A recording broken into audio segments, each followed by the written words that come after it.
Hello again. I was gonna make a video tomorrow about conditioning this bag after I cleaned it, but I had my coffee too late in the day, so I'm making a video at midnight instead. Before I start with the conditioning, I had a couple people ask about what sounds like dye transfer or denim transfer on bags. I've noticed it most with denim jeans, dark wash denim jeans that are newer, and I only had it happen to one bag. It was rustic pecan, so I used baby wipes to try to get rid of it, and for the most part that worked. I've also used it successfully on weathered cigar. This is the bottom of one of my city safaris. And I don't think it's gonna show up very well on the camera. There's a little bit of color here because this is the part that tends to rub against my hip, either in backpack carry or shoulder carry. I don't do much crossbody. But for something like this, the weathered cigar, the rustic pecan, Distresso, I would probably just go at it with a baby wipe for a while and then condition after. There is a product that women in the, I suppose they don't have to be women, people in the Rough and Tumble community like to use to remove denim transfer, dye transfer, is Bye Bye Dye. And I did buy some to try and ended up using it on a rustic pecan swatch before I tried it on my rustic pecan bag. And I'm glad that I did because it stained the leather. I let my kids manhandle the swatch, so it's really beat up, but I can still see right here where I put the Bye Bye dye. And I guess with the character of the leather, it's not terribly noticeable. And if I had applied it to the whole bag, I don't think it would have been that noticeable, but one of the Facebook groups I'm in, I posted it in one of the albums about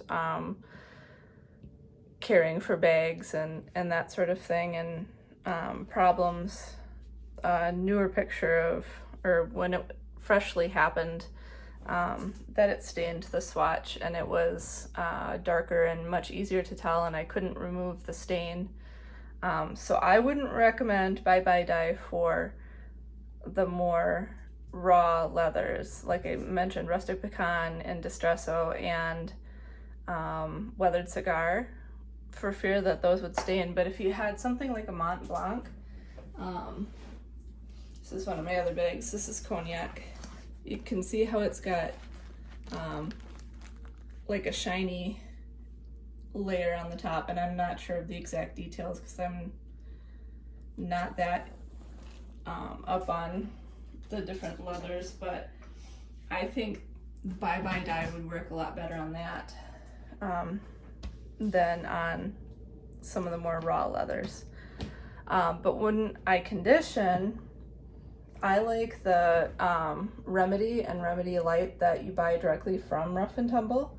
I've used some different conditioners, and I know some people really like other brands, and that's totally fine. I've had the best results with Remedy, and I use regular Remedy on all my bags, I think. I also have some Remedy Light.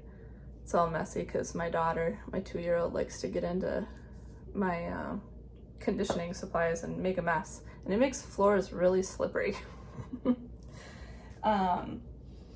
The Remedy Light I got when I had lamb leather, so I don't use it so much anymore. It's okay to use Remedy Light on something that you would use regular Remedy for, but I would hesitate to use regular Remedy on something that calls for light, like lamb. I think regular Remedy would be too much.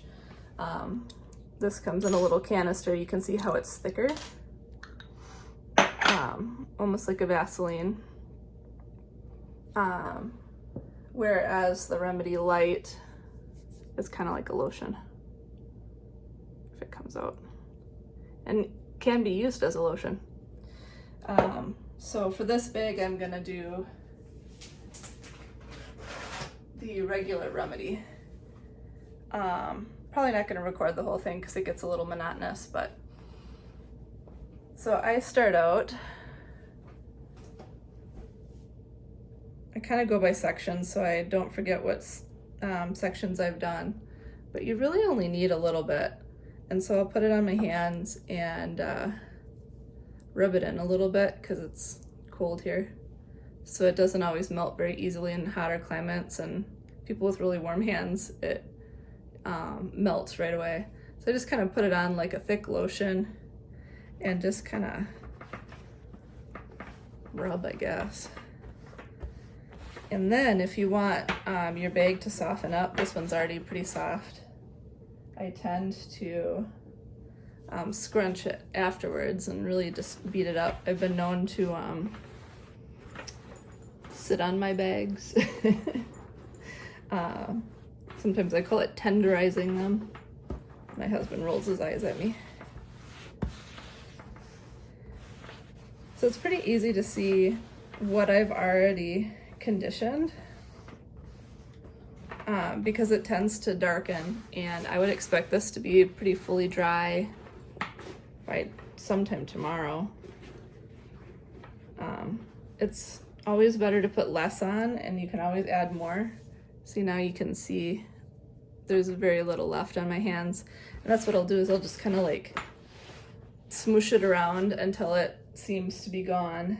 And then if there are some spots that don't seem to have much, I try not to get clumps of it. Just kind of run my hand over it. I don't find that I need to wipe it off afterwards because the leathers that I tend towards are hardier. They tend to be thirstier in my experience, but it kind of depends on what hide you get to. So normally I'd flip it over and do the other side, but I like to make sure that I get the zipper pulls too. And sometimes I'll open the bag up and get the inside of the straps and things. Anything that's leather, when they had the leather pockets inside, I would condition those too. But you kind of have to be careful because some of those are lamb, even if the bag is cow. So that might be better for Remedy Light. And then I make sure I go through and I do the straps. And these I just kind of, work my way down. Somebody in a prior video asked if I had ever used saddle soap on bags. I know people do. I haven't personally. I used to have a horse and ride horses, so I used it on actual saddles and tack. But I think I would probably consider doing that again. Or using that on a bag actually if it was a really big mess or something that really needed extra work to clean it. I see a lot of people ask when they need to condition their bags. Really, honestly, you can do it whenever you want. I have personally over-conditioned a bag. I'm sure it can be recovered if you just kind of leave it alone for a while to naturally dry out. But I conditioned it several times in a row, and I kind of switched around with different conditioning products, and I don't think that was the best way to go. I'm not sure what that is, so I think that's some conditioner that I dropped. I think it's better to start slow and let it dry and decide. Rustic pecan in particular seems to get kind of like a rusty look to it. And that needs to be conditioned more often, but I like the freshly conditioned look, so I don't really get scared away from doing that. I hear Distresso has less need to be conditioned, but you can see some color variation in here. some of these parts look a little dry. Sometimes you can tell by feel. The bag tends to look a little furry, I guess, or like there's a nap to it. I just I do it when I feel like it. I don't keep track. It's probably gonna vary by climate too. Someplace that's more humid all the time versus winter in Wisconsin gets very, very dry.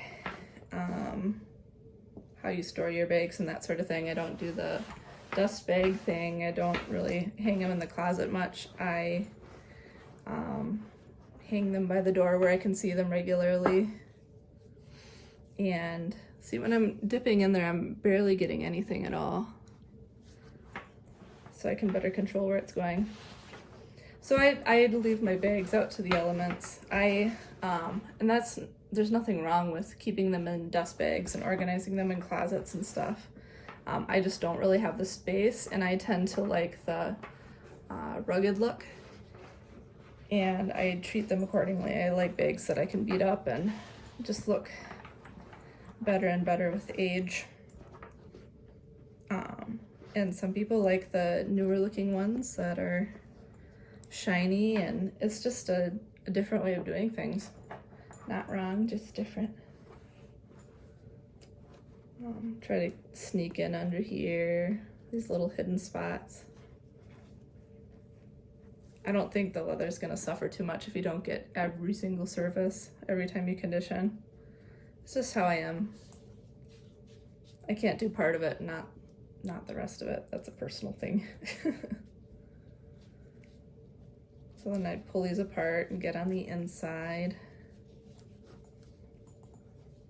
And I can see that most of it's been conditioned already by now, because it looks kind of uniformly dark.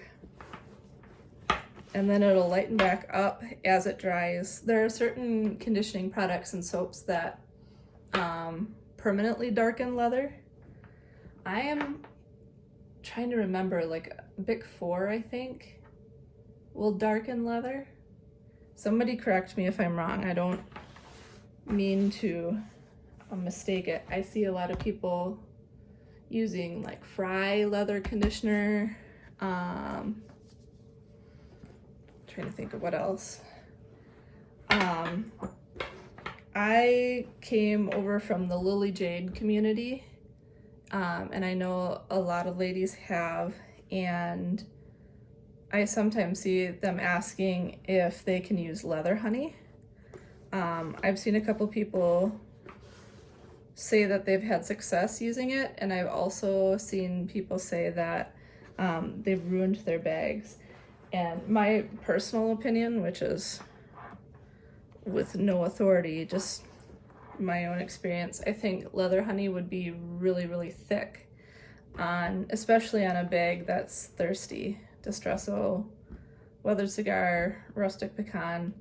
I'm just naming the 3 that I've had most. So there are probably other leathers that behave the same way, so I don't mean to leave those out. But I feel like they would just get really gummed up by the leather honey, which has a consistency similar to honey. Maybe it would work better on a Mont Blanc, a shinier leather. But when in doubt, get a swatch and test it out. Like I did with these. That Rough and Tumble sells them for $1, and it's just a good way to go, because then you don't have to worry about testing on the bottom of the bag per se, because even if it's not visible to me, it would bother me if it did something to the leather and I knew that it was on the bottom.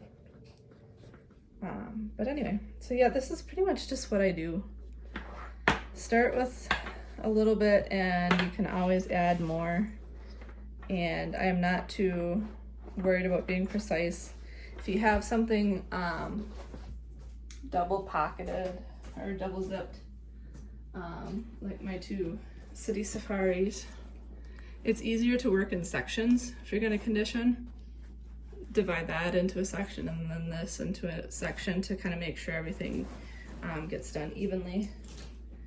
But yeah, that's pretty much what I do. I find that the waxed canvas tends to collect fuzz and hair. Sometimes it's not too bad. There's a little bit. I use a lint roller or just some rolled up duct tape to clean it off every once in a while, and as it gets older and the wax wears off a little bit, it'll stop sticking to things. Some seem to be a little heavier wax than others. But yeah, I think I covered everything. This is a really long video, so kudos to you if you made it all the way to the end. Just kind of trying to share my passion for my bags and taking care of them. All right, feel free to ask any questions and I will find you the answer if I don't know, which is likely. I'm no expert. Have a great day. Happy holidays. Merry Christmas.